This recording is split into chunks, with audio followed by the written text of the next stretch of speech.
श्रोत्र जिह्वेन च घ्राणनेत्रे न च व्योम भूमिर्न तेजो न वायो चिदानंद रूप शिवोहम शिवोहम. आनंदाच्या कोटी साठविल्या आम्हा पोटी प्रेमे चालेला प्रवाहो नाम ओघलवला हो.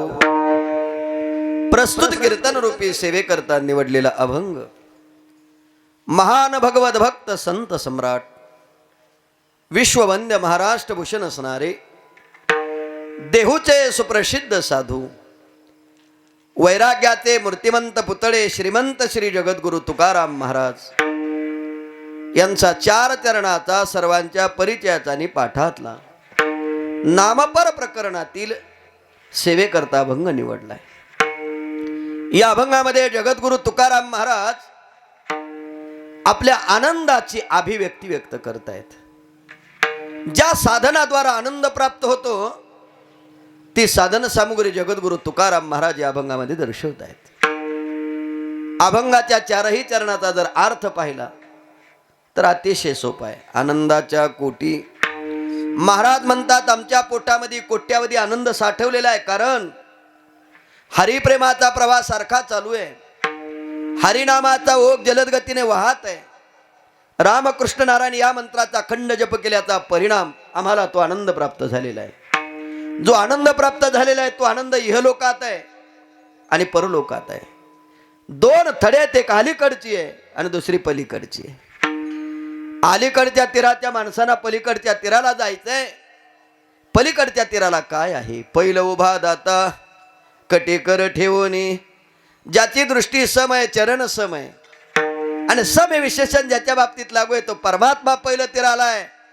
पण जीवाला तिथपर्यंत जाण्याकरता राम आणि कृष्ण पर्याय आहेत. विठ्ठल विठ्ठल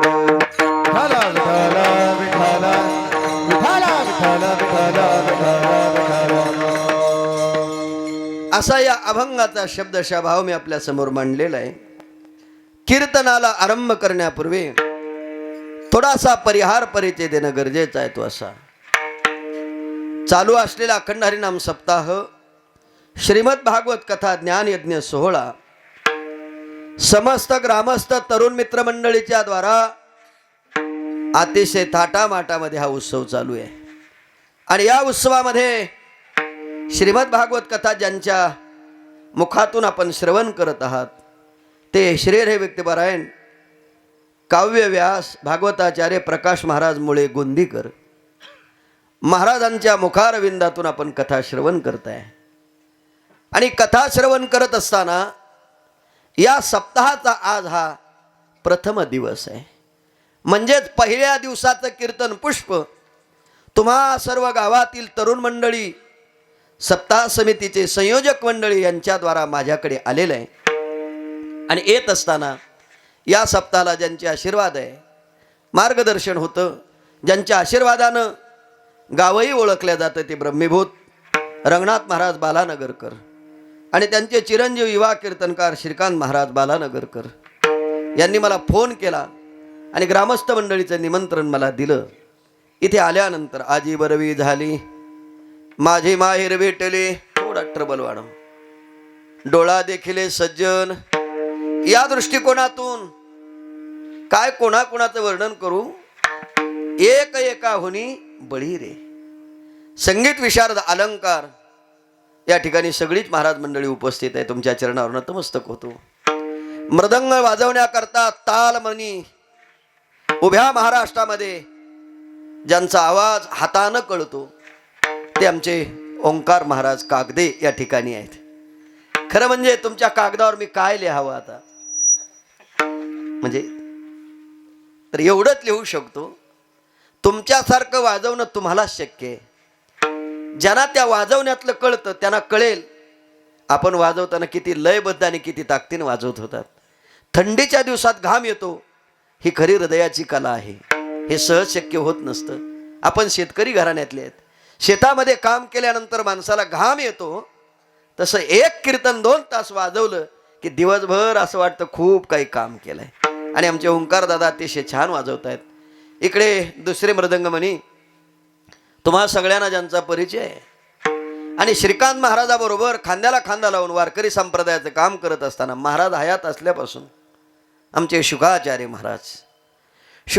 महाराज हे माझे बालमित्र आहेत.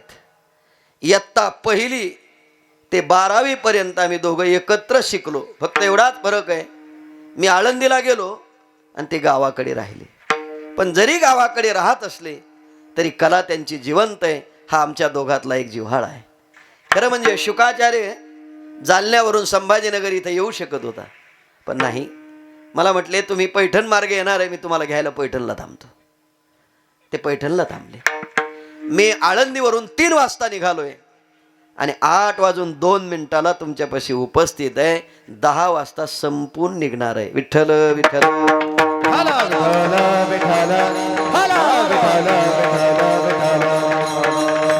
मला असं वाटत होतं पहिला दिवस आहे, मला उशीर होतोय की काय. रस्त्यानं उसाचा ट्रक सुप्याच्या पुढे आल्यानंतर टनला पूर्णपणे मध्यभागी पलटी झालेला आहे. लोक वाहनं थांबलेत, कोणी येत नाही. प्रत्येकानं मोळ्या उचलायच्या आणि बाजूला फेकायच्या, रस्ता मोकळा करायचा. मी म्हटलं आपण आता शक्य होईल की नाही, पण रंगनाथ महाराजांनी या अगोदरही मला इथे बोलवलंय.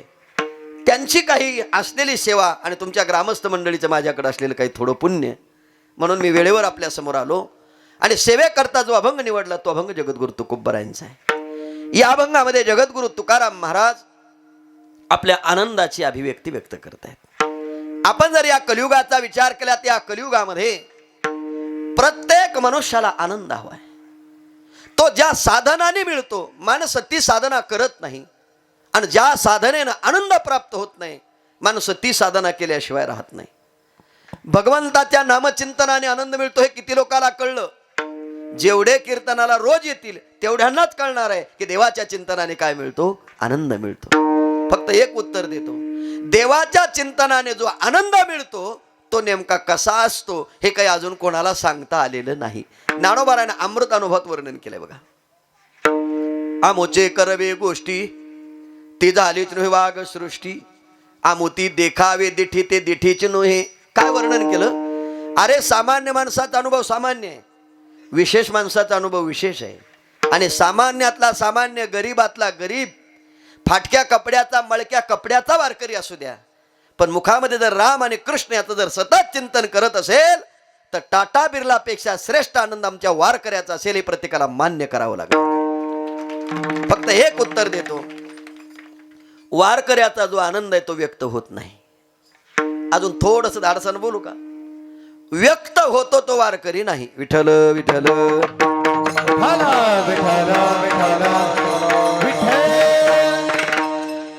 आपल्याला पटेल असं प्रमाण सांगतो. ऐसा ज्याचा अनुभव विश्वदेव देवता या जवळी असे, देवता या जवळी असे, देवता या जवळी असे, देवता या जवळी असे. पापनाचे दर्शने, पापनाचे दर्शने, देवता या जवळी असे, देवता या जवळी असे. पापनाशे दर्शने, पापनाशे दर्शने, देवता या जवळी असे, देवता या जवळी असे.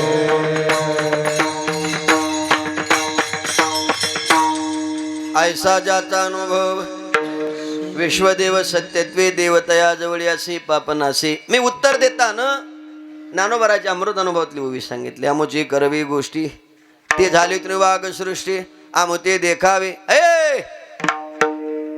अरे सामान्य माणसाचा अनुभव सामान्य आहे, विशेष माणसाचा अनुभव विशेष आहे. सोपं उत्तर आहे. गरीबाचा अनुभव गरीबालाच कळतो, इतराला सांगता येणार. थोडंसं पुढं जाऊन बोलतो. दुःखी माणसाचा अनुभव सुखी माणसाला कळत नाही. कबीरदास महाराजांनी त्याचे वर्णन केलंय. जो देखे सो दुखे या बा बाबा सुखिया कोई नहीं रे।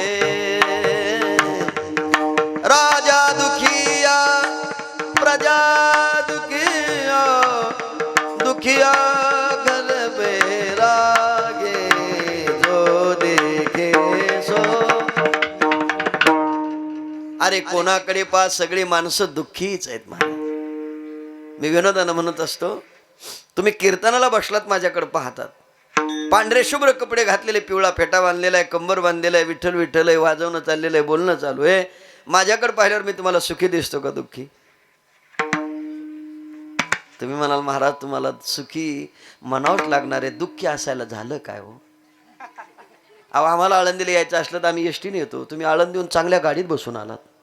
बरं आलात तर आलात, ज्या गाडीनं आलात त्याचा खर्च सुद्धा आम्ही देणार आहे, त्यात काय बदल थोडाच आहे. इथे आल्यावर जेवण सुद्धा तुम्ही आमचंच करणार आहे. म्हणजे सगळं जर फुकटच असेल तर तुम्हाला दुःखी असायला झालं काय? फक्त उत्तर देतो, काहीच दुःख दिसतं आणि काहीच दिसत नाही. आमच्या कपड्यावर जाऊ नका, कीर्तन संपल्यावर गाडीत बसता येत नाही, मूळव्याधाचा त्रास आहे, कोणाला सांगायचं दुःख? पण मला मूळव्याध आहे म्हणून कोणी औषध आणू नका. मला मूळव्याध नाही, हा दृष्टांतातला मूळव्याध आहे. माझा उद्देश कळला का बोलण्याचा? काहीच दुःख दिसतं आणि काहीच, एखाद्याकडे गाडी एखाद्याकडे बंगला आहे, पण मार्च महिन्यात जर हप्ता नाही भरला आणि गाडी जर ओढून नेली तर मग त्याला विचारा, दिसतं तसं? आय आय आय, या लाडक्या बहिणी जरा हुशार झाल्यात रे. जो देखे सो दुखिया बाबा सुखिया कोई नाही रे. कोणाकडे पास सगळी माणसं. गीतेतला एक श्लोक सांगतो याकरता. मुलांना थोडं शांत बसा बरं करे, कारण मी थकलेला आहे बरं दिवसभर प्रवास करून. मी तुमचं पाहायला आलो नाही, तुम्ही माझं ऐका, नसेल तर घरी गेलंच चालेल. लय खर्च केला ह्या तरुण मंडळींनी मला आणायसाठी. सुखदुःखी समीकृत्वा लाभा लाभो जया जयो तो दयजस्व योगम पापमो आपशेशी. ज्ञानोबाराची ओवी सांगतो. जये गावेचा चंद्र क्षीरोगी जेथ उदय होय आस्था लागी दुःख लेवणे सुखाती अंगे सळित जगाती. ज्ञानोबा वर्णन करतात, सूर्याला उगवावं लागतं आणि इच्छा नसताना मावळावं लागतं. सोपं गणित आहे. सूर्याला उगवणं आणि उगवलेला मावळावं वाटत नाही, पण 6:45 वाजले की चंद्र थांबत नाही. कल्पना करा, सूर्य उगवला की आनंद आहे आणि मावळायला लागल्यावर दुःख आहे. बरं ठीक आहे, सूर्य मावळला आणि चंद्र निघाला, चंद्राला आनंद झाला. चंद्राला आनंद झाला तो किती काळापुरता झाला हो? तिथून पुढे 12 तासापुरताच ना. अहो एकदा चंद्र इकडून इकडं आला आणि सूर्य बाहेर आला की त्याला पाहून त्याचं दुःख आहे. कोणाला? हे चंद्राचं सूर्याचं आहे, गोविंदचं सुखाचार्याचं नाही. सगळ्याचं तसंच आहे. तुम्ही घ्या लवकर लावून. हे एकाचं उगणं असेल तर एकाचं निमन आहे, एकाचं निमन आहे तर एकाचं उगवण आहे. म्हणजे सूर्याला किंवा चंद्राला सुद्धा दुःखाचा विचार करताना आहे. चंद्र किंवा सूर्याला ग्रहण लागल्यानंतर आपण सगळेजण पाहतो, ते वेध लागलेले असतात, त्रास होतो, काय काय, जाऊ द्या, मला त्याचाही विस्तार करायचा नाही. मला फक्त उत्तर द्यायचं, उगवणं आहे त्याला मावळण्याचं दुःख आहे, आणि जो मावळतो त्याला पुन्हा उगवण्याचं सुख आहे. पण ऐका, हे कोणालाही चुकलेलं नाही. याकरता तुकोबारात एक प्रमाण सांगतो. अनेक दुःखे सांगू किती सकळ संसाराची स्थिती नचा हे पाचान फूट भय कापचिती भरला. चला ज्ञानोबाराची ओवी सांगतो. ना तरी सरोवर आटली राणी दुखिया दुखी भेटली का वांज फुल फुलली झाड जैसी.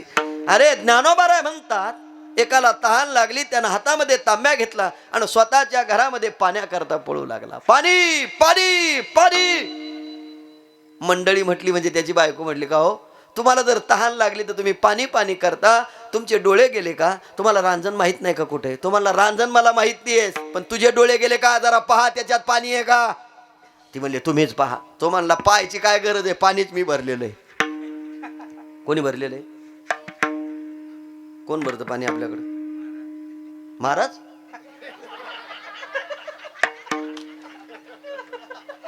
त्याचा चेहरा पाहू द्या, म्हणजे ते कोण आहेत कळतील. ते पण महाराज आहेत का? बरोबर ठीक आहे. त्यांनी उत्तर बरोबर दिलं. केवढा जरी महाराज असला तरी घरी गेल्यावर पाणी. ऐका, उत्तर कधी कधी मनातून येत असतं. त्यांनी मनातून सांगितलं.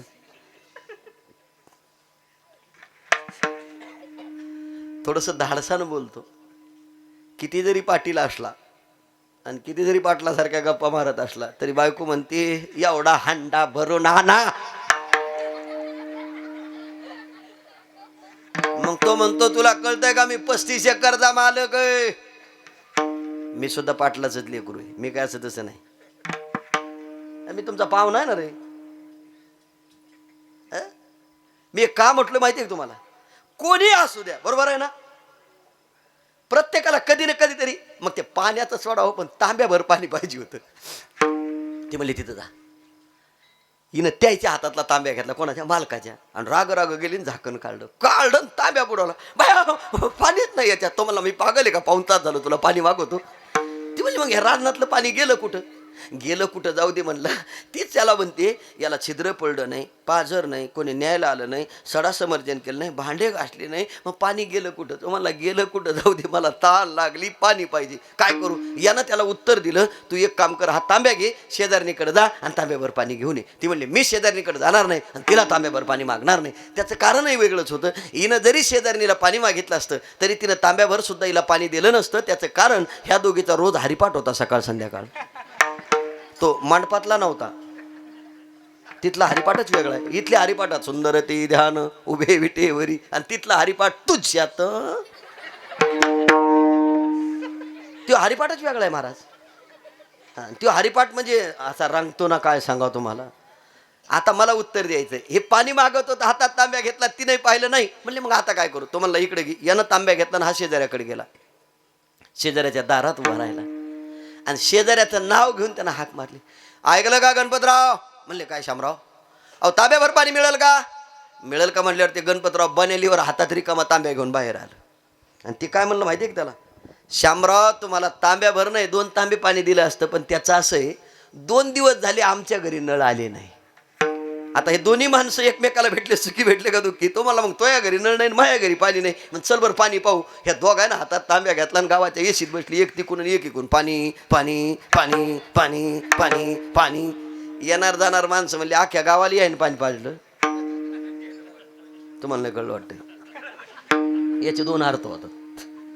अख्ख्या गावाला पाणी पाजलं चांगलं काम, आणि अख्ख्या गावाला ह्या दोघांना पाणी पाजलं याचा अर्थ पिऊच दिलं नाही. 2 अर्थ करा ना याचे. मग आता हे दोघं पाणी पाणी करायला, लोक दाई आहे करायला, यांनाच पाणी नाही. तेवढे एक पोरगा कॉलेजला चालला, त्यानं मोटरसायकल साईडला लावली, ते जवळ गेला. म्हणला बापू काय पाहिजे? म्हणला पाणी पाहिजे. हा म्हणला इथं नका बसू, मी सांगतो तुम्हाला कुठं पाणी. तर म्हणला इथून पुढं जा, उजव्या हाताला वळा, डाव्या हाताला वळा, सरळ पुढे गेले की तळं भरलेले, तुम्हाला जेवढं पाणी प्यायचं ते प्या. इथं कशाला मंत्राचा जप करता पाण्याचा?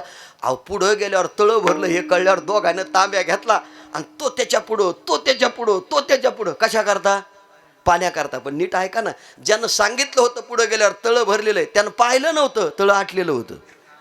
सर्व सुखाची आशा जन्म गेला, सर्व सुखाची आशा जन्म गेला. क्षण एक मुक्ती यज्ञ नाही केला, क्षण एक मुक्ती यज्ञ नाही केला. हिंडता दिशा सिन पावला, हिंडता दिशा सिन पावला. वाया वेष्टीला जीव माझा, वाया वेष्टीला जीव माझा. माझे कळीते नेनती कोणी, माझे कळीते नेनती कोणी. वाया वेष्टीला जीव माझा, वाया वेष्टीला जीव माझा. माझे कळीते नेनती कोणी, माझे कळीते नेनती कोणी. सर्व सुखाची आशा जन्म गेला, क्षण एक मुक्ती यज्ञ नाही केला. हिंडता दिशा सिन पावला, वाया वेष्टीला जीव माझा. सर्व सुखाची आशा जन्म गेला, क्षण एक मुक्ती यज्ञ नाही केला. हिंडता दिशा सिन पावला, वाया वेष्टीला जीव माझा.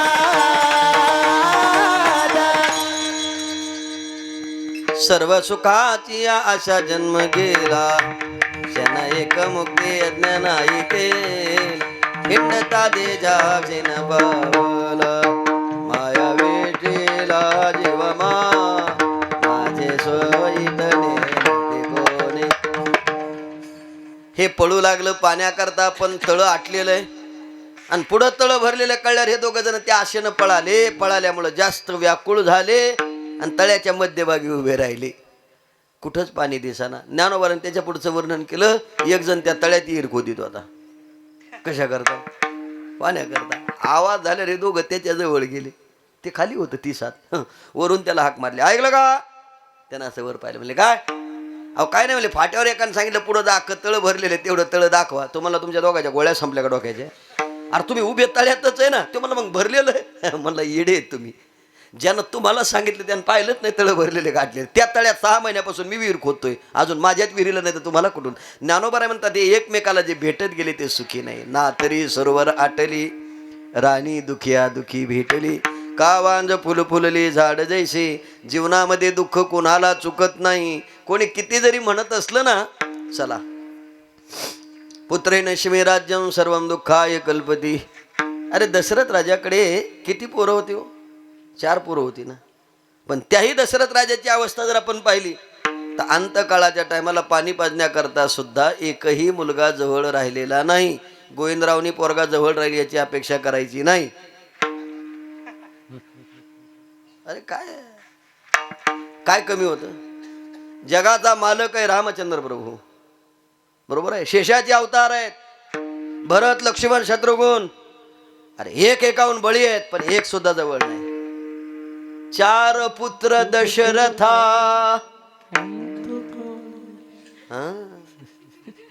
एवढं सगळं माहिती तरी म्हणतात पोरं पाहिजे. कशाला दगड घालायला डोक्यात? काय अवस्था आहे मला. हे मला उत्तर या करता द्यायचंय. दुःख नाही का? आहे ना. मग तुम्ही आम्ही सामान्य माणसात एवढ्या मोठ्या माणसाच्या जीवनात चला जाऊ द्या.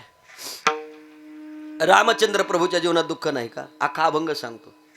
परियसे गवारा सादर कर्मे निर्वंश झाले सगर बिनले बिंदिले शारंगधर झाला पुरंदर सस. अरे रामाच्या वाट्याला सुद्धा दुःख आहे ना महाराज.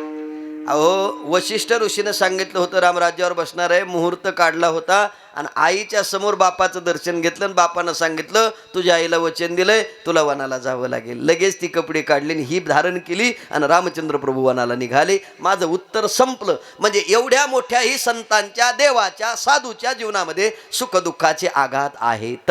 बर त्याचं उत्तर देतो. व्यावहारिक सुख दुःख हे कोणाला चुकत नाही. जगद्गुरु तुकोबाराचं चरित्र वाचा, त्यांच्या वाट्याला दुःख आहे. दुष्काळी आटीला द्रव्य नेला मान श्री एकांनान्न करता मेली. महाराजाची प्रमाण सांगू का? काय खावे आता कोणीकडे जावे. काय खावे आता कोणीकडे जावे. काय खावे आता कोणीकडे जावे. काय खावे आता कोणीकडे जावे. गावात राहावे कोण्या बळे. गावात राहावे कोण्या बळे. कोपला पाटील गावीचे लोक. कोपला पाटील गावीचे लोक. हे गावात राहावे कोण्यामुळे. गावात राहावे कोण्यामुळे. कोपला पाटील गावीची लोक. कोपला पाटील गावीची लोक.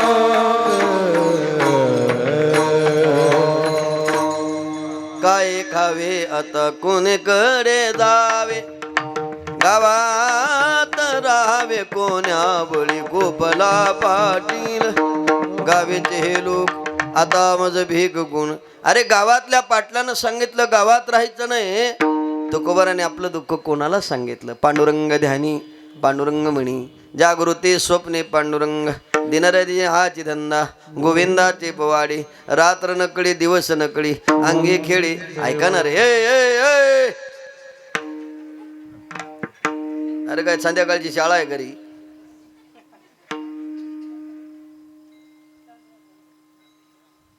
आजच्या दिवस बसा तुम्ही, उद्या यायचा विचार करा. या काड्याच्या पेट्या आहे ना, कोपला पाटील गावेचे हे लोक, आता मज भेक कोण घाली. काय अवस्था तुकोबारांची आहे. मी हे बोलत होतो, पण तुकोबाराने कोणापुढे आपलं दुःख मांडलं नाही. एक प्रमाण सांगतो. दुःख ते कैचे नये स्वप्नासी, भुक्ती मुक्ती झाल्या कामारी दासी, त्याचे वर्म तू आमा सुखे राहिला प्रेमाची या. अरे बाबा, एका साधकानं तुकोबाराला विचारलं होतं. म्हटले महाराज, तुमची धर्मपत्नी गेलीये, मान गेलाय, पैसा गेलाय, धन गेलंय. तुमच्या कधीतरी निवांत चिंतनामध्ये, कधीतरी झोपेमध्ये त्याचं स्वप्न पडलं असेल ना. तुकोबाराने त्या साधकाला उत्तर दिलं, झोपेत स्वप्न पडण्याकरता झोप लागावी लागते ना. देवाच्या चिंतनाने झोपच लागली नाही तर स्वप्न पडण्याचं काही कारण नाही. पांडुरंग ध्यानी, पांडुरंग म्हणी, चला जाऊ द्या. तुकोबाराच्या जीवनामध्ये दुःख आहे म्हणून तुकोबाराने भगवंताला सोडलं का? अजून अर्धा मिनिट घेणार आहे. नाथबाबाच्या जीवनामध्ये दुःख आहे म्हणून नाथबाबाने भगवंताचं चिंतन सोडलं का? नामदेवराच्या जीवनामध्ये दुःख आहे म्हणून त्याने काय सोडलंय? गोरोबा काका, सेना महाराज, सावता महाराज, जनाबाई, मुक्ताबाई, सगळ्या संतांचं चरित्र पहा आणि थोडंसं जवळीकतेनं बोलतो, ज्ञानोबाराचं चरित्र कधीतरी वाचा. जगाच्या पाठीवर निवृत्ती, ज्ञानदेव, सोपान आणि मुक्ताई या भावंडा इतकं दुःख जगाच्या पाठीवर कोणाच्याच वाट्याला आलेलं नाही. कधीतरी आत्मचिंतन करा, तुम्हाला आश्चर्य वाटेल. ज्या वेळेला विठ्ठलपंतांनी गृहस्थाश्रम स्वीकारला आणि स्वीकारल्यानंतर त्यांना 4 अपत्य जन्माला आली. निवृत्ती, ज्ञानदेव, सोपान आणि मुक्ताई. ही 4 अपत्य झालेली वाऱ्यासारखी बातमी गावामध्ये कळालेली आहे आणि सगळ्यामध्ये एकच कुजबूज आहे. अरे पहिल्यांदा गृहस्थाश्रमी आहे, नंतर संन्यास घेतलेला आहे आणि गुरु आज्ञा वचन मान्य करून पुन्हा गृहस्थाश्रम स्वीकारला. हे बरोबर नाही म्हणून आपापल्या घरामध्ये कुजबूज सुरू झाली. काही महिला पाण्याला निघाल्यानंतर चर्चा करायच्या. ऐकलं का? म्हणले काय? त्या विठ्ठलपंतानं लग्न केलं म्हणावं. एवढ्यावर थांबला नाही, त्याला मुलं बाळ झालीत. चर्चा सुरू झाली. सुरू होता होता होता चर्चा मुलांच्या कानावर आली आणि गावानं सगळ्यानं त्यांना वाळीत टाकलं. संन्याशाची म्हणून वाळीत टाकलं. एक दिवस मुक्ताबाईनं ज्ञानेश्वर महाराजांना विचारलं, दादा, गावामध्ये जर कधी निघालो तर लोक आपल्याकडे पाहून दूर जातात आणि चर्चा करतात, ही संन्याशाची पोर. का रे असं? मुक्ते, त्याचं असं आहे, आपल्या बाबानं पहिला ग्रस्ताश्रम, नंतर संन्यास आणि पुन्हा ग्रस्ती आणि त्यानंतर आपण जन्माला आलो. मग दादा, आपल्याला जे उपनयन संस्कार करायचे असतात, मौंजी करायचे असतात, त्या कधी होतील रे? घरामध्ये सुद्धा पंतांच्या हीच कुजबूज आहे. निवृत्ती, ज्ञानदेव, सोपान आणि मुक्ताई यांच्या मौंजी झाल्या पाहिजेत. याकरता आळंदीच्या पीठाकडे न्याय मागितला. त्यांनी सांगितलं, तुमच्या मुलांच्या मौंजी करण्याकरता आम्ही कोणी न्याय देणार नाही. त्या काळातली न्याय देवता जर कुठे असेल तर ती न्याय देवता पैठणला आहे. त्या काळात पैठण ही दक्षिण काशी आहे. मी का सांगतो लक्षात ठेवा, दुःख आपलं फार छोटं आहे, फार छोटं आहे. ज्ञानेश्वर महाराजांचं नाव जेव्हा मुखात येईल तेव्हा ज्ञानेश्वर महाराजाची मूर्ती डोळ्यापुढे ठेवा आणि मग कीर्तन पहा, ऐका.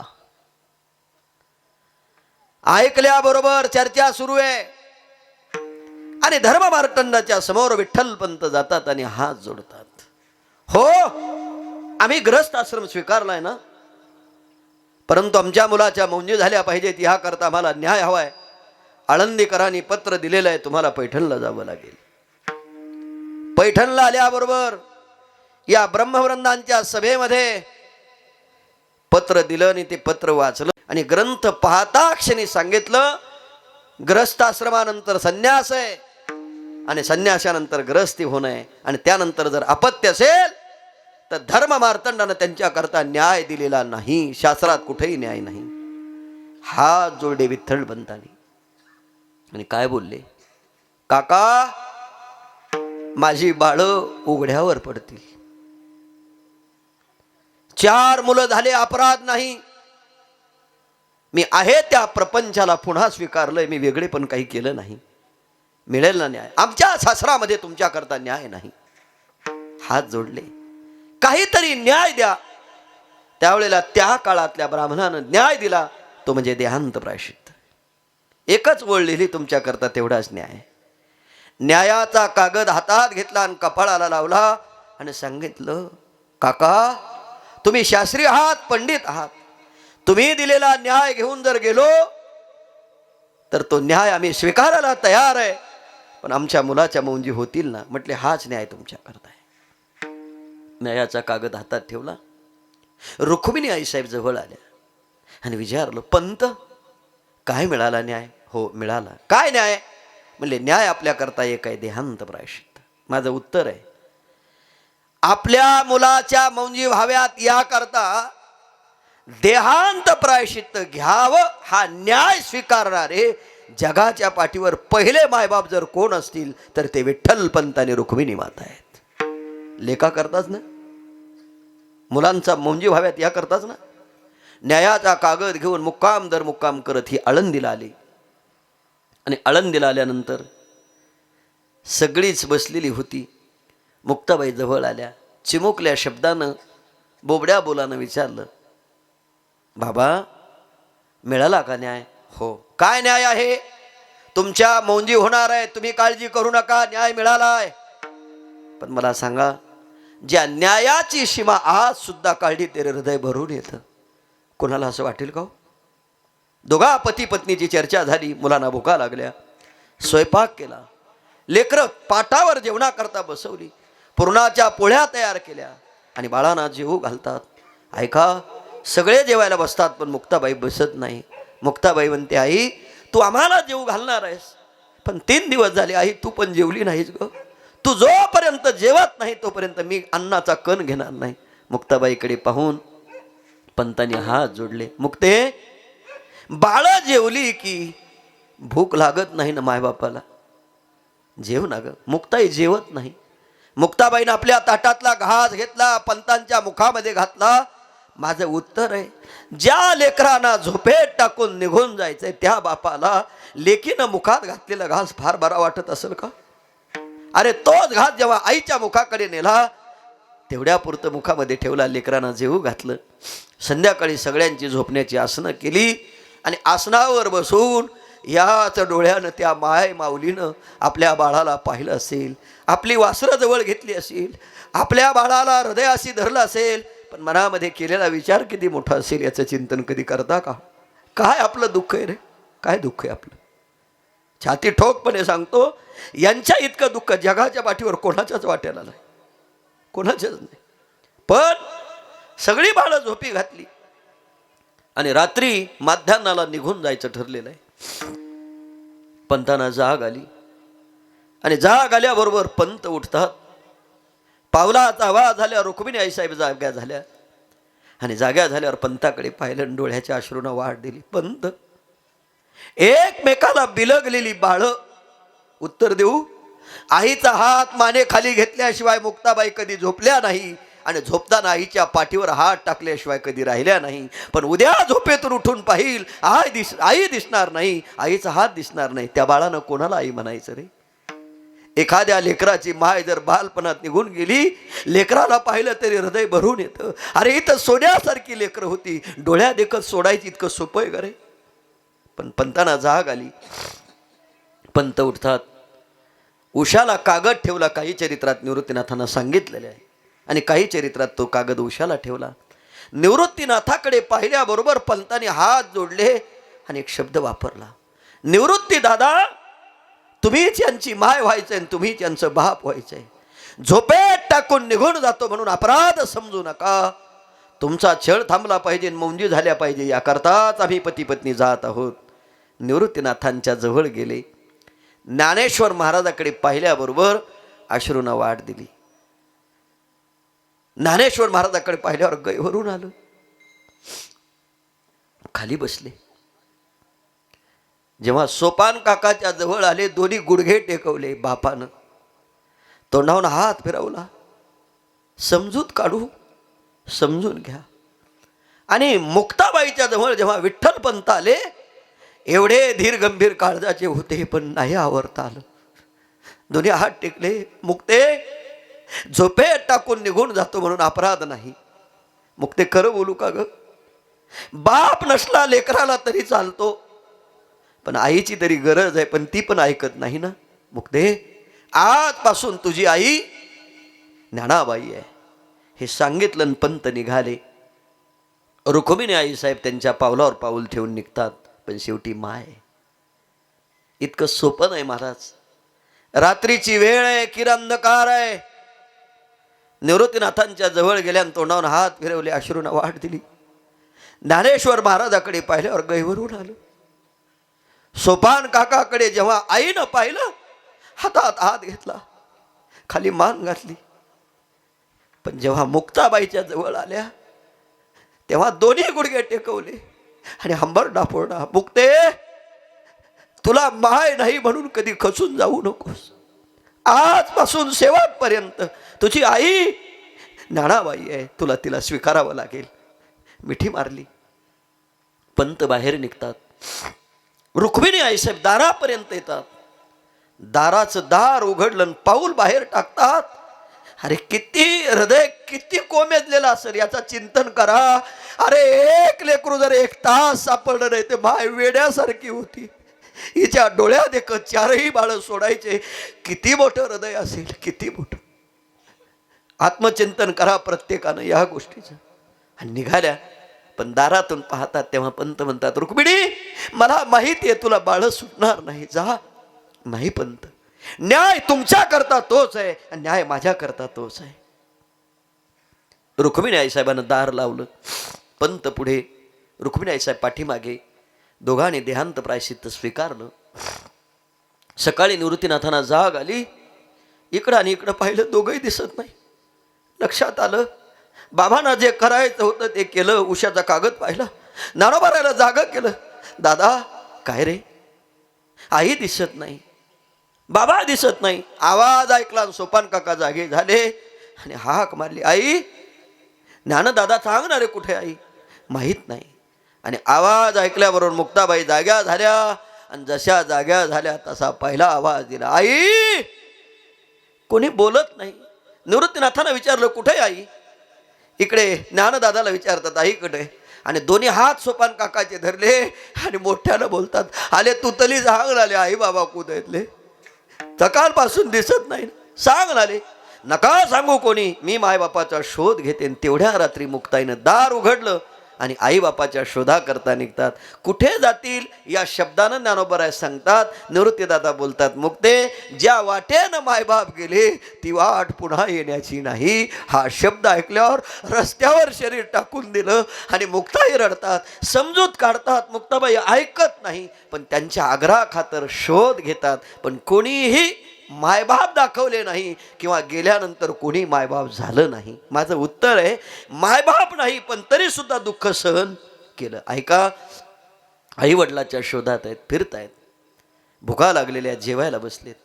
घास हातात घेतल्याबरोबर काकानं पाहिलं, ही ती संन्याशाची पोर बाटवायला आलेत की काय? आणि रस्त्यावरची ताटं जेवता जेवता उचलली आणि रस्त्यावर फेकून दिली. जेव्हा ताटं फेकून दिली तेव्हा मुक्ताबाईनं हात जोडले, काका, 3 दिवस झाले अन्न नाही, पाणी नाही. आई बापाच्या शोधात आहोत. माझ्या ज्ञानदादाला भूक लागली, निदान एक भाताचा शीत तरी माझ्या ज्ञानदादाला खाऊ द्या. त्याही हातावर लात मारली, मुक्ताबाई पडल्या आणि मग हात जोडले. काका, अन्नाला स्पर्श केला म्हणून अन्न वाटत असेल, आमच्या मायबापानं याकरता देहांत प्रायश्चित्त घेतलं. हे जेव्हा कळालं तेव्हा मुक्ताबाईची अशी अवस्था आहे, कोणी समजूत काढू शकत नाही. माझं उत्तर इथे, एवढं मोठं दुःख ज्यांच्या वाट्याला आलं त्यांचं पसायदान वाचा, म्हणजे कळेल समाजाविषयी किती मोठी कळवळा होता, किती मोठा कळवळा. आता विश्वात्मके देवी येनी वागयज्ञ तोषावी तोषोनी मज द्यावी पसाय दानही जे खळाची व्यंकटी सांडो तया सत्कर मीरती वाढो भूता परस्परे पडो मैत्र जीवांचे. त्यातलं शेवटचं पहा, येणी बरी ज्ञान देऊ सुखिया झाला. माझं उत्तर आहे, यांनी दुःख सहन केलं पण समाजाला काय दिलं? सुख दिलंस.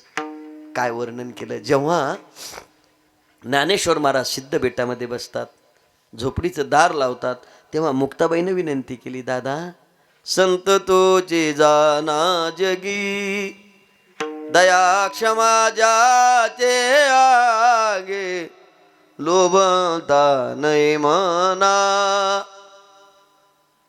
ताटी उघडा ज्ञानेश्वरा. दादा तुम्ही जर असे बसत असाल, समाजाचा त्रास म्हणून जर तुम्ही दार लावून घेत असाल, तर या समाजानं कोणाकडे जायचं? माझं उत्तर आहे, त्यांनी दुःख सहन केलं पण तुम्हा आम्हाला सुख दिलं, तुम्हा आम्हाला आनंद दिला. मी असं विचारतो, व्यवहारिक सुख दुःख त्यांच्याही वाट्याला होते पण त्यांनी कुठेही वाच्यता केली नाही. तुकोबरायचं म्हणणं, दुःख ते कैची नाही स्वप्नाशी भुक्ती मुक्ती झाल्या कामारी दासी त्याचे वर्म तू आम्हापाशी सुखी राहिला. काय वर्णन केलं. सत्यज्ञानानंत गगनाची प्रावरण नाही रूपवर्ण गुण जिथे तो आरे श्री हरी पाहिला डोळे भरी पाहता पाहणी दुरीसा आनंदुरे आजी आनंदुरे सभायाभ्यंतरी अवघा परमानंदुरे आनंदुरे आजी आनंदुरे. आता या पसायदानामध्ये किंवा या अभंगामध्ये एक शब्द शिल्लक राहतो, त्याने दुःख सहन केलं पण तुम्हा आम्हाला आनंद दिला.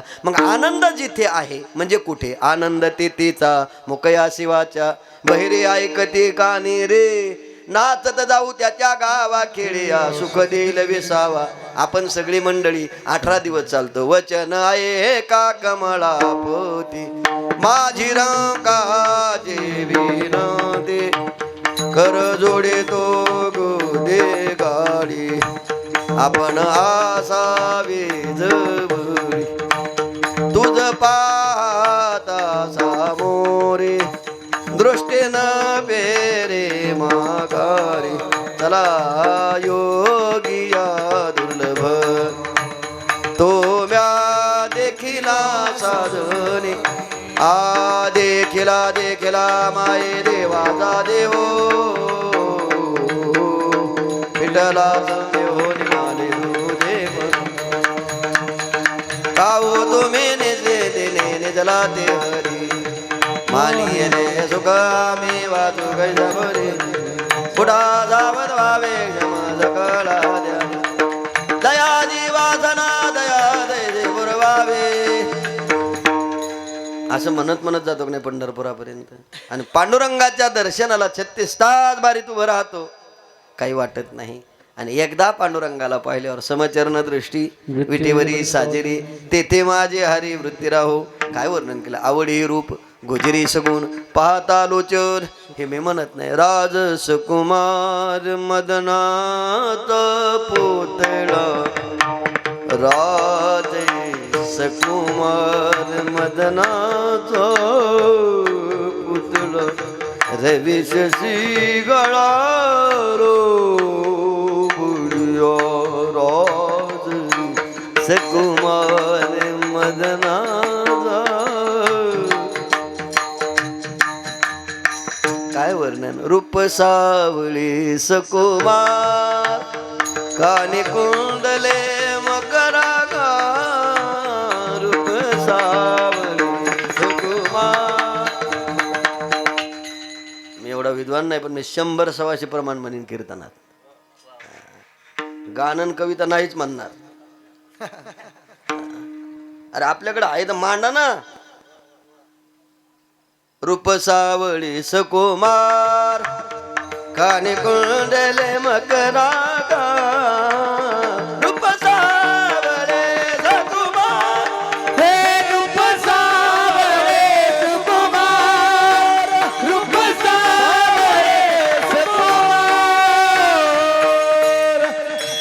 हो तुझी कोटी चंद्र प्रकाश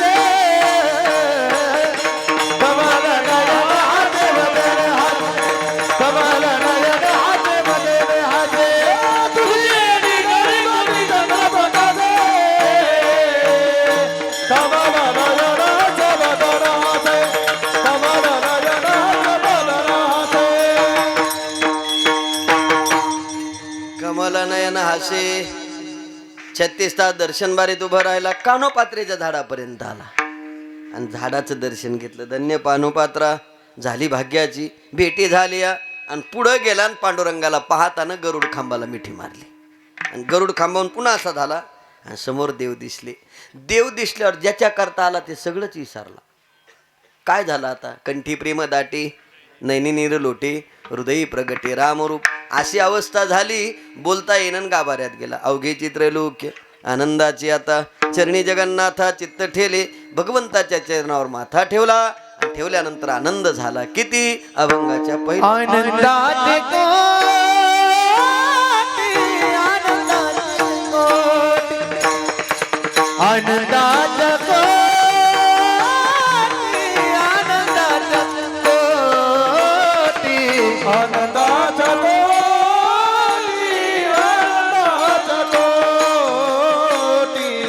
आनंदाचे कोटी,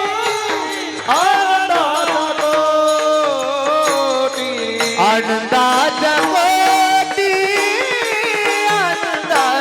कोटी, आनंदाच्या कोटी, आनंदाच्या कोटी,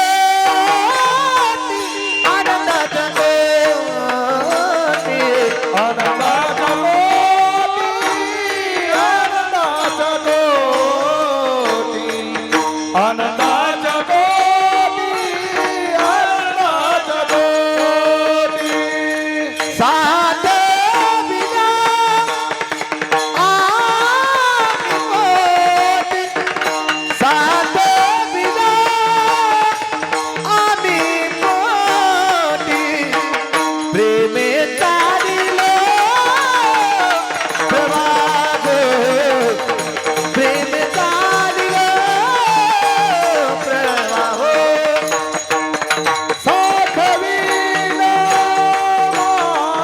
मोठी, साथ विना आम्हा मोठी, प्रेमे तारिलो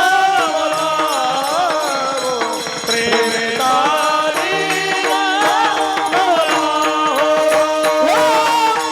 आनंदाचे कोटी, आनंदाचे कोटी, साथ विरामी कोटी, साथ विरामी कोटी, आनंदाचे कोटी, आनंदाचे कोटी, साथ विना आम्ही कोटी, साथ विना आम्ही कोटी, आम्ही कोटी, आम्ही कोटी.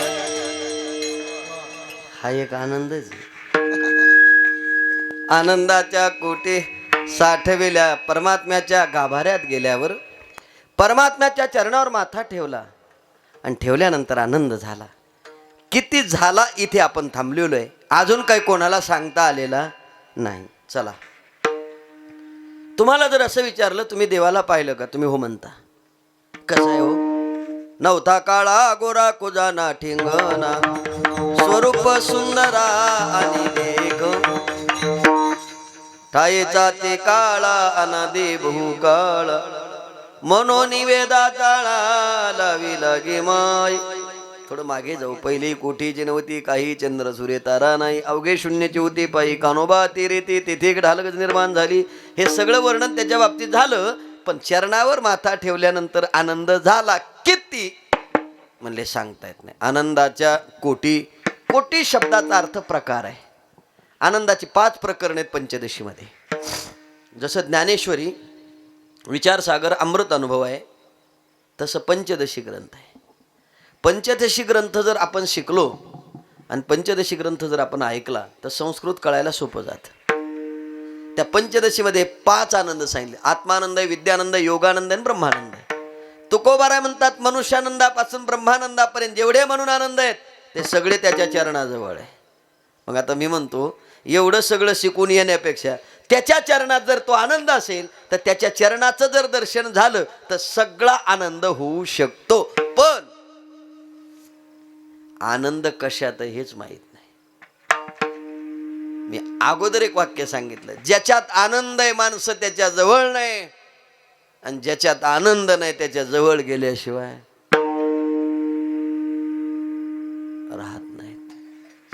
तुम्ही बघा, संसारातला आनंद चिरकाल नाही, पण पिपाणी वाजल्यावर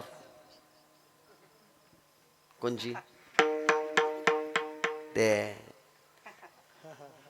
घोड्यावर बसून तो घोडा येतो, कोण नवरदेव आणतो नवरदेव घोड्यावर बसून येतो, 2 पावलं स्वर्ग राहतो, इतका आनंद होतो. ते खाली उतरलं की ते याच्यावालं येतं, कशावालं, ते पिपाणी वाजणार.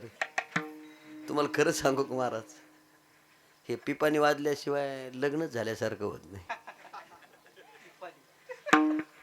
पण ते पुंगाने बरं, त्या पुंगाणीमध्ये ठरलेलं गाणं आहे कोणतं, सगळ्यालाच माहिती आहे.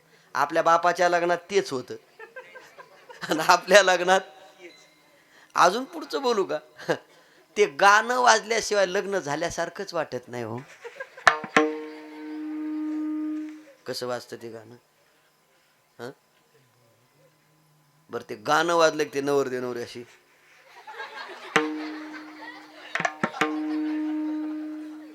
त्यांचं चालणं बिलणं असं सिस्टीमनेच असतं.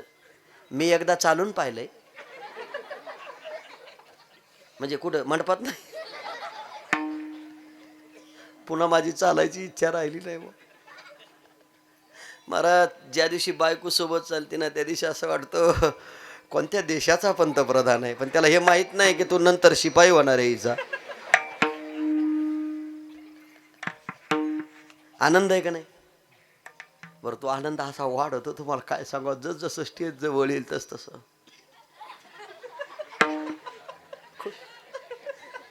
ते स्टेजवर गेलं आणि सत्कार सुरू झाले. त्याला असं वाटत होतं हे सत्कार केव्हा संपतील, कारण सत्कार संपत नाही तोवर मंगलाष्टिका होत नाही. काकाने विचारलं, करायचं का थोरो? नवरदेव म्हणला, ते बंद करा थोरो. त्याचे मित्र म्हणले, अरे तुला एवढी घाई झाली का? अरे मला कवर वाट पाहिजे, खरं थोरं म्हणलं. शिवधणे वरिष्ठं सर्वकल्याणमूर्धं परशकमलस्थं शोभितं मोदकेन अरुणकुसुमालव्याललम्बोदरेण मम हृदयनिवासं श्रीगणेशं नमामि. स्वस्ति श्री गणनायकं गजमुखं मोरे. तुम्हाला बरं वाटतं काय? ज्यांचे लग्न झाले असतील ते मंगलाष्टिका सुरू झाल्यावर कानात बोटं घालून बसले असतील, ऐकावं सुद्धा वाटत नाहीत की वैतागलेले आहेत. पण ज्यांचे झाले नाहीत ते म्हणतात, महाराज पुढचं म्हणा.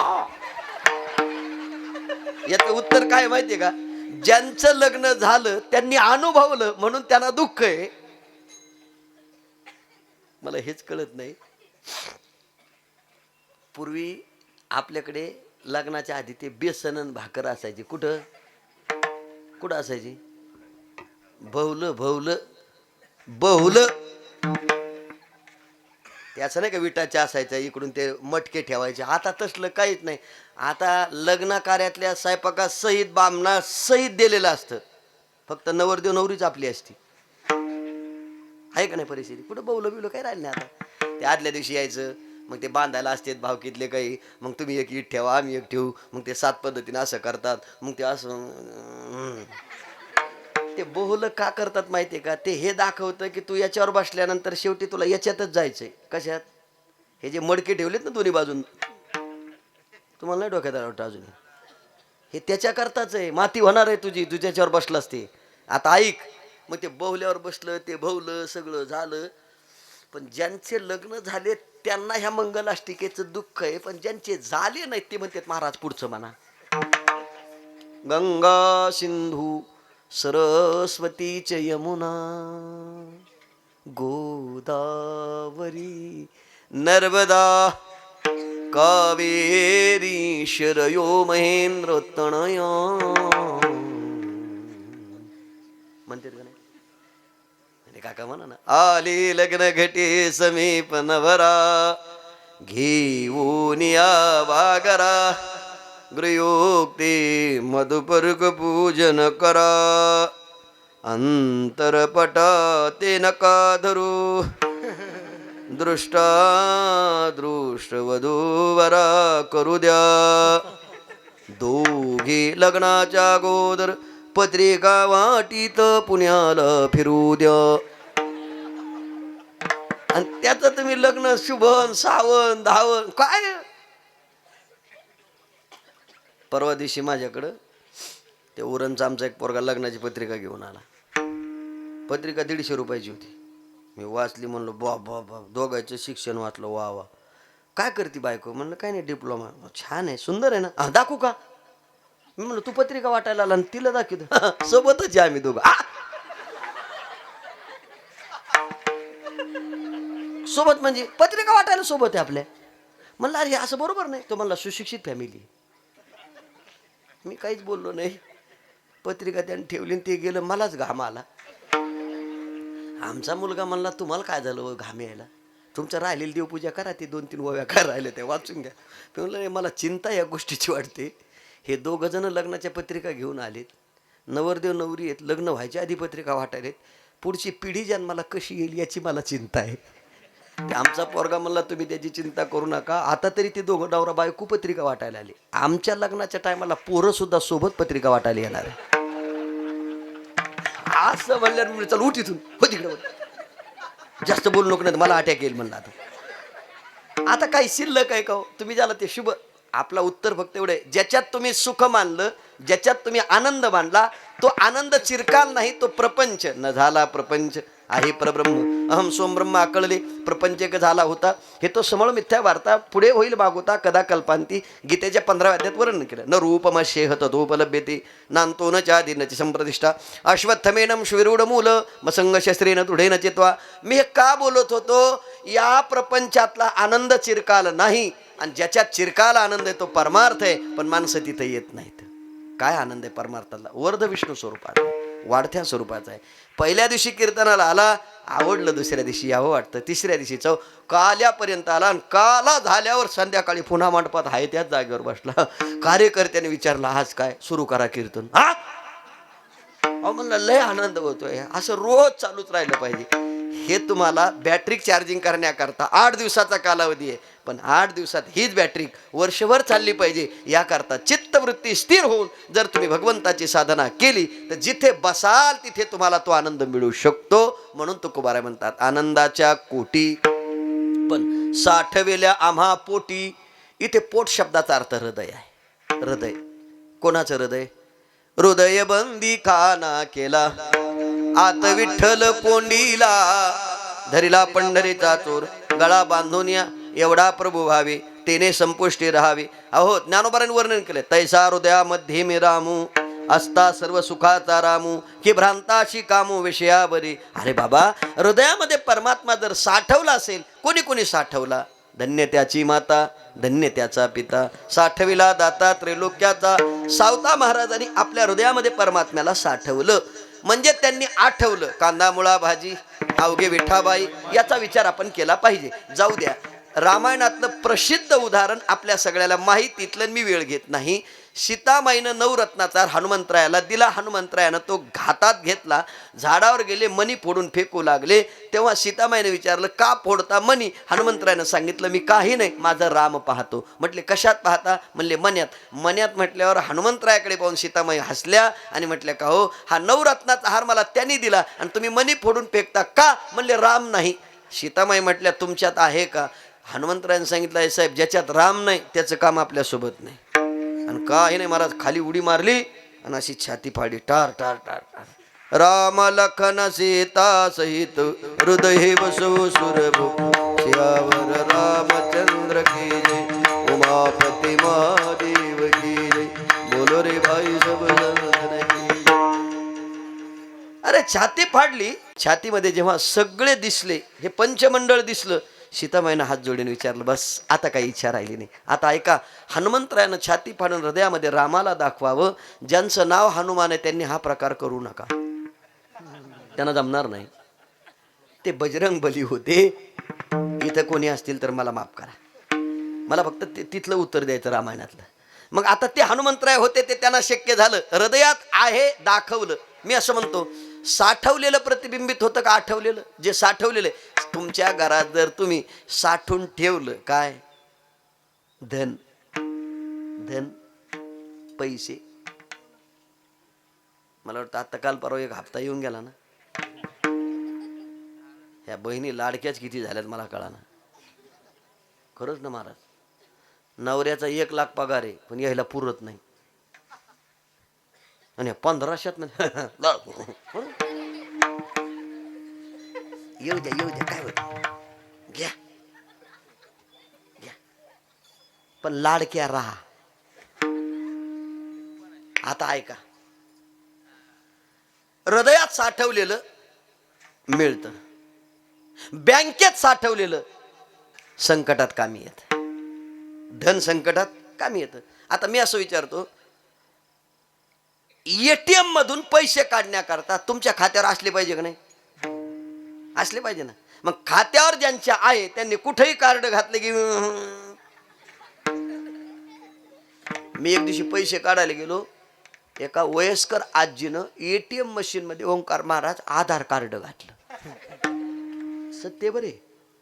आता मला राहवलं नाही. मी म्हणलं आजी अहो हे आधार कार्ड आहे. गप म्हणले पैसे काढी दे. आम्ही म्हणलं पण त्याला एटीएम लागतं.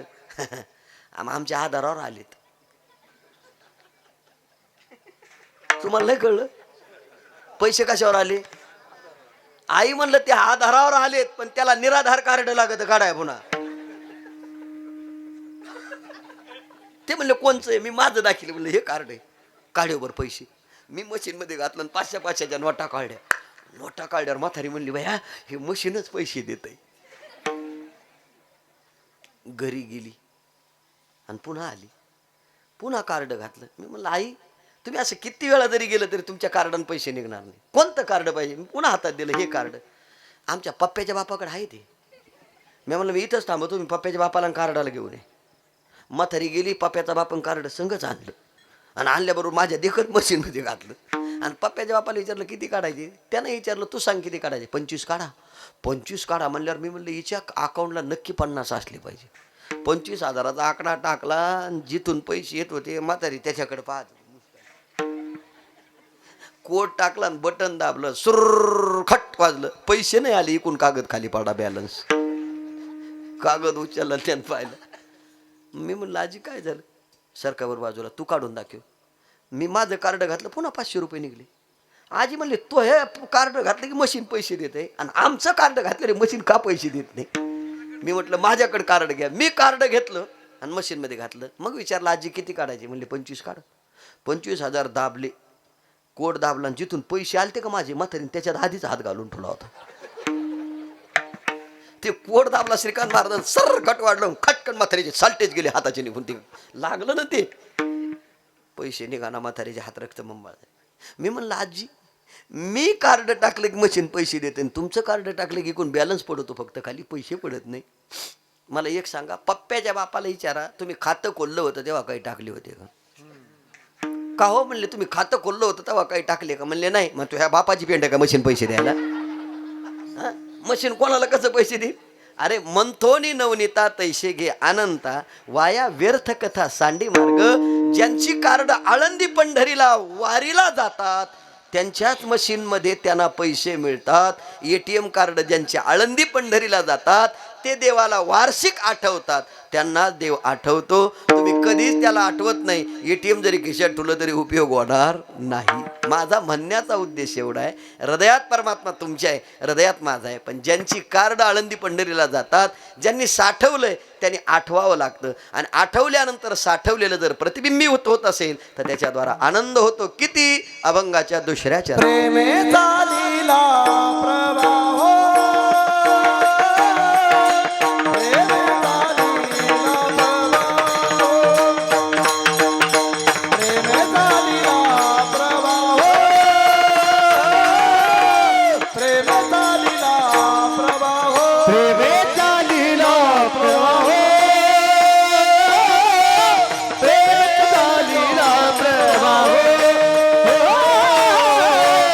प्रेमेचा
ओंकार महाराजा करता एकदा टाळ्या वाजवा बरं.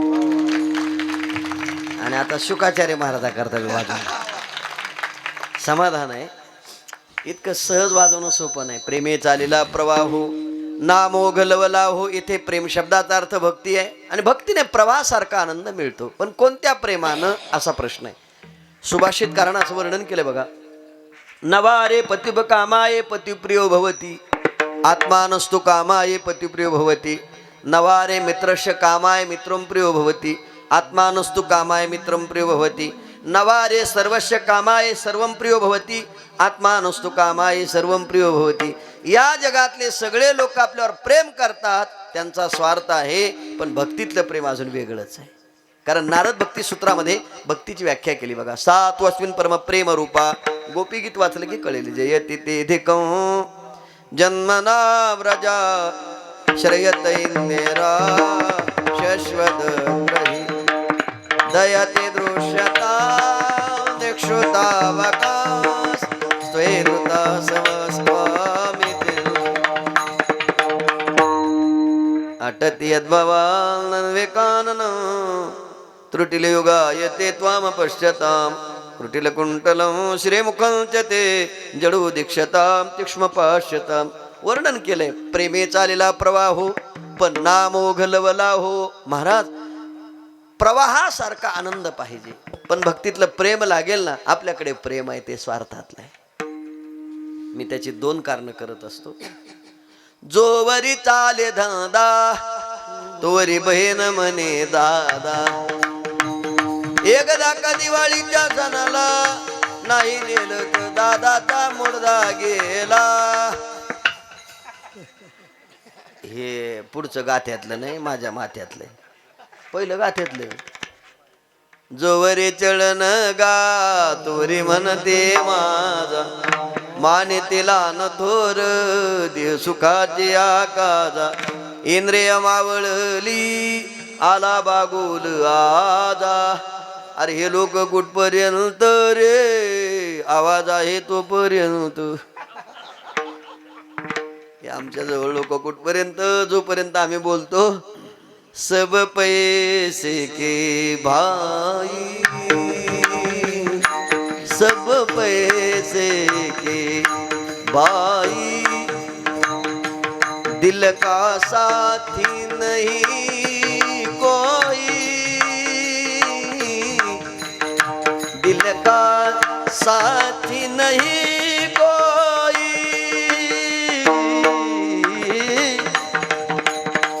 सब पैसे के भाई भाई रे. हे सगळे लोक कशाचे. 7 दिवस सप्त्याला राहू द्या महाराज. घरून फोन येत नाही. मी आता जाणार आहे. 7 दिवस नाही राहणार. पण 7 दिवस राहिलेल्याला फोन येतो काल्याच्या आदल्या दिवशी. कुठं गेलात सप्त्याला. या पोरं म्हणत होते बाबा कुठे.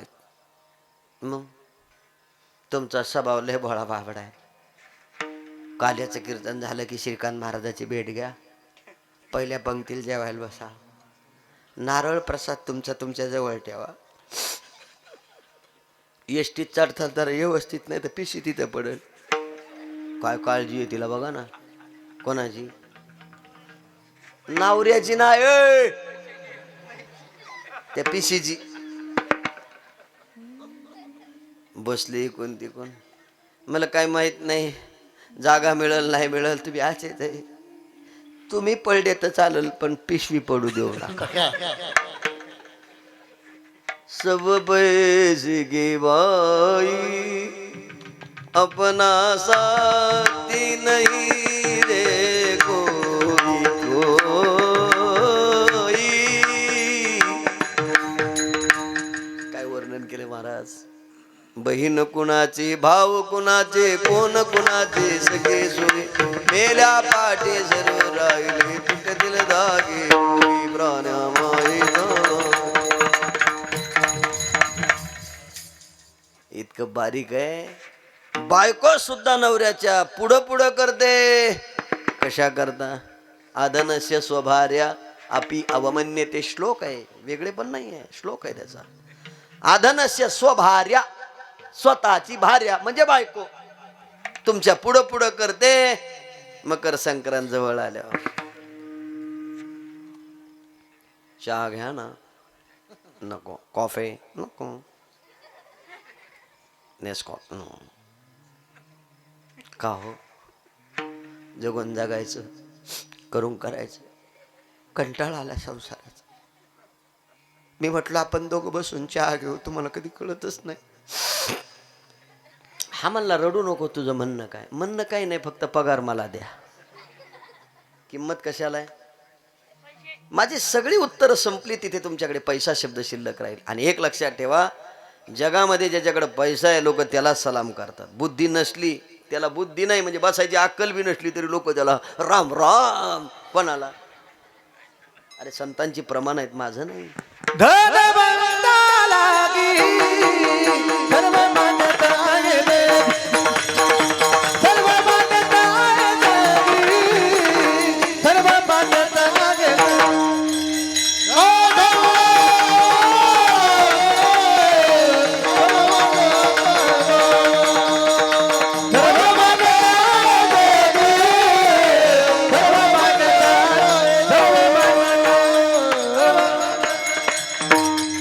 धनवंता लागे सर्व मान्यता ही जगी, पण ध्यानात ठेवा जास्त धन असलं तरी मरण येत. तुका म्हणे धन धनासाठी मारून टाकतील महाराज. म्हणजे ज्यांना मारून टाकायची भीती आहे त्यांनी मला दिलं तरी चालेल, मी घेऊन जातो. ही किंमत कशाला आहे? पैशाला आहे. पण महाराज ही किंमत पैशाला का आली? तर प्रेमामध्ये स्वार्थ आहे. इथे निस्वार्थी प्रेम करणारे जगात फार माणसं कमी आहेत.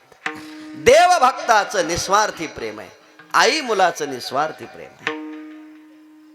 पण स्वार्थ आला की दुःख आहे. पण प्रेमे चालेला प्रवाहो ना मोगलवला हो. प्रवाह वर्षाचा कशात ज्ञानभर वर्णन केले. वर्षा काळी सरिता जैशी चढू लागी पंडुसुता, तैशी नीच नवे भजता श्रद्धा दिसे, पण नाम ओघलवला हो.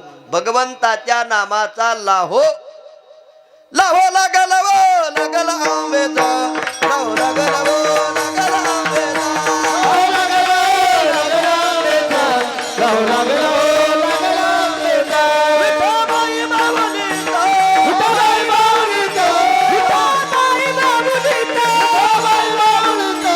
लाहो लागल वो लागल आंबेचा. लाहो लागल वो लागल आंबेचा. लाहो लागल वो लागल आंबेचा. लाहो लागल वो लागल आंबेचा.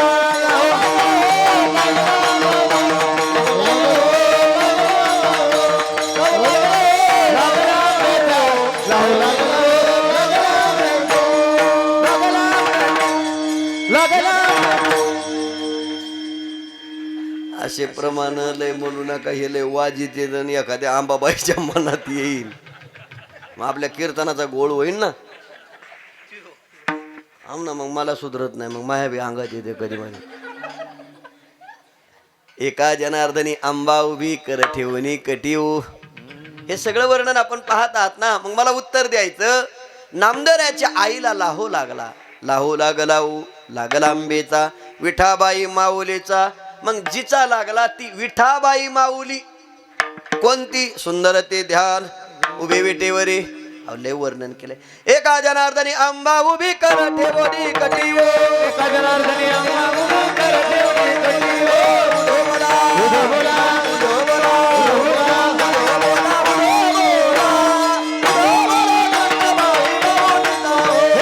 उधो बोला उधो बोला उधो बाई माऊलीचा. उधो बोला उधो बोला उधो बोला बाई माऊलीचा. उधो बोला उधो बोला उधो बोला बाई.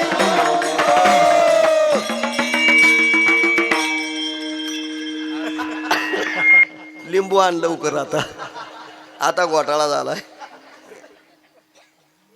क्षमा मागतो तुमची, राग मानू नका. नवरा बायको असून सुद्धा एकमेकाला आई म्हणतात, मला त्याचं वाईट वाटतो. तिच्या अंगात आल्यावर ती म्हणते आई. अरे एका जनार्दनी आंबा उभी कर ठेवणी कटी हे म्हणताना सुंदर ते ध्यान उभे याचं भान असलं पाहिजे ना. मग ती आंबा आंबा आली का कोण आहे म्हटली ती देवीच आहे. मग जी देवी आहे नामदेवराय म्हणतात तिचा लाहो लागला. नाम ओघ लवला हो पण कोणत्या नामाचा. खंड खंडेना जीवन राम कृष्ण नारायण. राम आणि कृष्ण पण कोणते. राम आणि कृष्ण कोणते.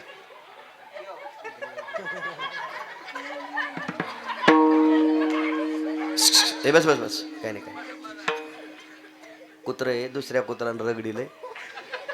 अजून 15 दिवसानं सगळे कुत्रे एकत्र होणार आहेत आणि सगळे रगडा रगडीच करणार आहेत. कळलं तर पाहणे तर सोडून दे. चला आपल्याला उत्तर द्यायचंय. अखंड खंडेना जीवन रामकृष्ण नारायण. राम ही तोच आहे कृष्ण ही तोच आहे. तेवढं कळायला लय बुद्धी पाहिजे. रकार उच्चार मात्रेन बहिर्निर्याती पातकम. पुढं प्रवेश भावेचे मकार स्तुका पाठवत. रा म्हटलं की शरीरातली पाप बाहेर जातात. म म्हटलं की बाहेरची आत येऊ देत नाही. पण अखंड त्याचं जो चिंतन करतो त्याचं नाव आपण ठेवतोय अखंड हरिनाम सप्ताह. या करता की अखंड आपल्या मुखामध्ये काय असावं राम आणि कृष्ण असावं. मग महाराज आम्ही हे राम आणि कृष्ण याचं अखंड चिंतन केलं. परिणाम काय झाला शेवटच्या चरणात त्याचं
परत्र तुका म्हणे समतीर. 2 थडे आहेत. एक अलीकडची आहे दुसरी पलीकडची आहे.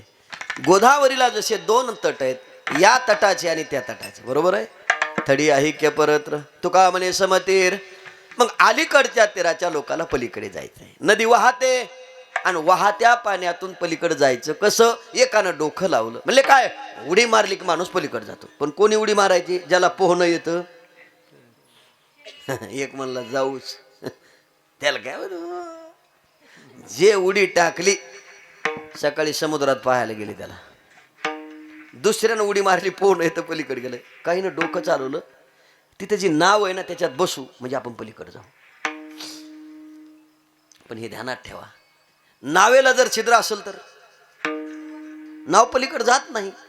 पण लोक नावेत बसल्याशिवाय श्री गणेशाय नमः श्री सरस्वती नमः श्री सत्यनारायण महाराज की जय. कलावती निलावतीला सांगू लागली. पडीकल्यावर आली की त्याला 2 जण पोथी ऐकण्याकरता आली. पोथी ऐकू लागली. धो धो धो धो पाऊस पडू लागला. नदी तुडून भरून वाहू लागली. साधुवाण्यानं सांगितलं त्यांच्यावर संकट आलं. सत्यनारायण महाराज की जय. सत्यनारायण महाराज दुसऱ्या अध्यायामध्ये गेले. कलावती निलावती सांगले. गणपतराव शामराव प्रसाद घेऊन निघाले. नावेला छिद्र होतं. छिद्र असलेल्या नावेमध्ये बसले. नावेत बसल्यानंतर नाव बुडू लागली. गणपतराव शामराव म्हणले काय करायचं म्हणले. सत्यनारायण महाराज तिसऱ्या अध्यायात गेले. तिसऱ्या अध्यायात गेल्यावर सत्यनारायण महाराजांनी सांगितलं तुम्ही काय करा. तो नावेत बसल्यानंतर तो प्रसाद असतो तो प्रसाद खा. प्रसाद खाल्ल्याबरोबर पोटामध्ये वजन वाढलं. वजन वाढल्यावर परिणाम नाव पाण्यामध्ये डुबुक डुबुक बुडू लागले. चौथ्या अध्यायातून नाव 5व्या अध्यायात गेले. गणपतराव शामराव साधुवाण्यानं सांगितलं आता काय करायचं. नाव पाण्यात बुडू लागली. 5व्या अध्यायामध्ये नाव तळाला जाऊन बुडाली. गणपतराव शामरावच्या नाका डोळ्यात पाणी गेलं. मग गणपतराव शामराव म्हणले काय करायचं म्हणले. दोघांनी प्रसाद वाटून खाल्ला म्हणून वजन वाढलं. नाव तळाला जाऊन टेकली. आता काय करायचं म्हणले. आता सत्यनारायण महाराज की जय म्हणा. नाव वर येते. सत्यनारायण महाराज की जय म्हणलं नाव सटकन वर आली. असं कुठं झालं का. रव्याचा प्रसाद खाऊन नाव बुडाली आणि सत्यनारायण महाराज की जय म्हणल्या वर आली. असं कुठं झालं का. पण ऐका हे कर्मकांड आहे. जीवाला करणं गरजेचं आहे. नावेला जर छिद्र असेल तर त्या नावेत बसायचं नाही, बसायचं नाही. कारण आपली ही नाव आहे, ही नाव आहे, हिला छिद्रच आहेत ना. नवा ठाई फाटून गेली ती तू आम्हाशी दिधली, कानोबा तुझी गोंगडी चांगली रे, आम्हाशी गाजली वागुले रे, कानोबा तुझी गोंगडी चांगली, रक्त रे तजंतू नरक मुताने भरली रे, भरली रे, कानोबा तुझी गोंगडी चांगली, कानोबा तुझी गोंगडी चांगली, कानोबा तुझी गोंगडी चांगली, आमाचे का दिले वांगोले, आमाचे का दिले वांगोले रे, आमाचे का दिले वांगोली रे,